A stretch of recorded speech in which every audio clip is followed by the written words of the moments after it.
Hallo zusammen und willkommen zu einer neuen Folge von Michaels Modellbaustube. Die Bauanleitung eines Bausatzes ist für Anfänger ein unverzichtbares Tool. Warum? Das schauen wir uns heute genauer an. Also, bis gleich! Das Modell ist ausgepackt und inspiziert. Auf was man da genau achten muss, das haben wir uns im letzten Teil der Modellbauschule angeschaut. Der nächste Schritt, der ansteht, ist das Studieren der Bauanleitung. Diese zeigt mir nämlich vor allem, welches Teil wohin kommt und eine wichtige Sache, welche Farbe man nämlich benötigt. Dazu aber später. Beginnen möchte ich nämlich mit der Gussastübersicht. Die habe ich ja im letzten Teil schon angesprochen und da sieht man, welche Teile auf welchem Ast sitzen und welche man gar nicht braucht. Viele Modellbaufirmen, die nutzen nämlich dieselben Teile bei verschiedenen Fahrzeugen derselben Art. Wie da jetzt da T1 von VW.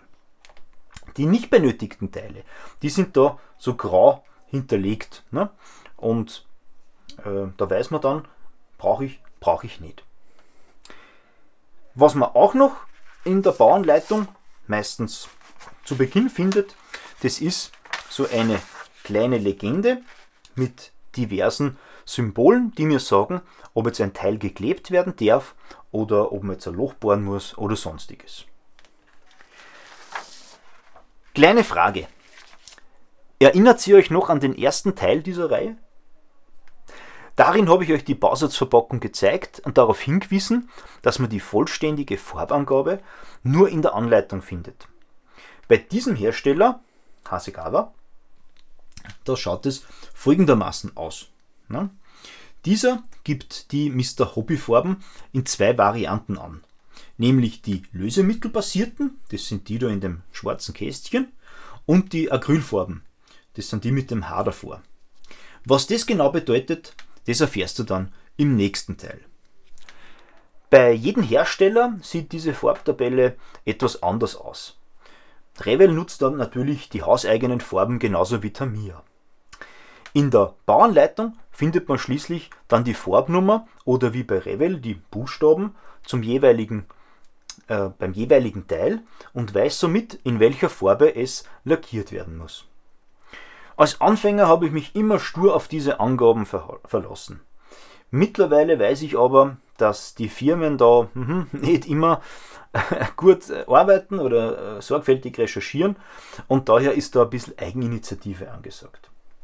Aber dank dem Internet, da findet man oft tolle Bilder des Vorbilds und kann so die Farbangaben ein bisschen verbessern oder verfeinern, besser gesagt. Gehen wir doch einmal zum ersten Schritt.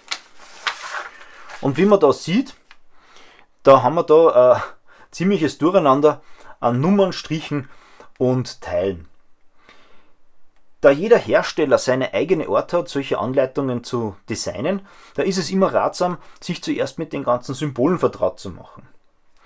Hier haben wir zum Beispiel die Teilenummer, dargestellt durch den Buchstaben des Gussastes und der Nummer des Teils. Pfeile zeigen mir, wohin das Ganze kommt und die Zahl im schwarzen Kästchen ist die Farbe. Die großen Ziffern, das sind die Bauabschnitte und außerdem haben wir da noch so eine Anweisung, ob man die Teile kleben darf oder nicht, beziehungsweise muss man da was entfernen. Zum Vergleich blende ich euch da jetzt einmal eine Seite eines Revell-Bausatzes ein. Auch hier finden sich die Teilenummern mit den Buchstaben des Gussastes wieder. Pfeile zeigen auch da die Platzierung und Symbole sagen mir, dass da geklebt und bemalt werden muss. Nur die Farbangaben, die sind da mit so kleinen Fähnchen und Buchstaben vermerkt. Achtung, bei Revell wechselt es bei jedem Bausatz. Das heißt, dass der Buchstabe H, in diesem Beispiel ist es rot, bei einem anderen Modell kann der Buchstabe H dann aber silber sein. Das muss man auf jeden Fall bei diesem Hersteller beachten. Doch zurück zu unserem VW Pickup. Meistens findet man am Ende von der Bauanleitung oder einem Zusatzblatt die Darstellung vom fertig gebauten Modell. Hier erfährt man noch, wohin die Nassschiebebilder kommen und welche Farbe die Karosserie oder das Äußere bekommt. Oft wird es nämlich im Laufe des Baus nicht erwähnt. Blöd jetzt, dass das da in schwarz-weiß ist. Dazu muss ich sagen, dass es erst seit ein paar Jahren Standard wird, mehrfarbige oder ja, richtig stark illustrierte Anleitungen zu erstellen. Ältere Bausätze oder nicht überarbeitete Wiederauflagen, die sind, so wie da, oft monoton. Eine Sache fällt mir gerade noch ein, eine Bauanleitung, die darf auch ruhig beschrieben werden. Ja, ich gehe jetzt da nochmal schnell zurück zum ersten Bauabschnitt. Ich habe mir da zum Beispiel Notizen gemacht, ob ich die Teile vor oder nach dem Zusammenbau lackiere oder welche Farbe ich einsetze. Ich habe mir beim anderen Bausatz auch schon mal die Teilebezeichnung umschreiben müssen, da diese falsch war. Das gibt es leider auch. Fassen wir also zusammen. Die Bauanleitung, die weist mir den Weg zum fertigen Modell und zeigt mir, wohin welches Teil gehört.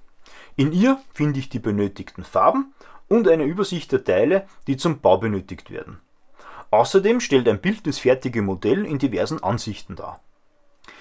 Im nächsten Teil, da gehen wir dann auf die Farben und den Klebstoff genauer ein. Und danach steht dem Baubeginn praktisch nichts mehr im Weg. Bis dahin wünsche ich euch eine gute Zeit und viel Spaß beim Modellbau. Euer Michael.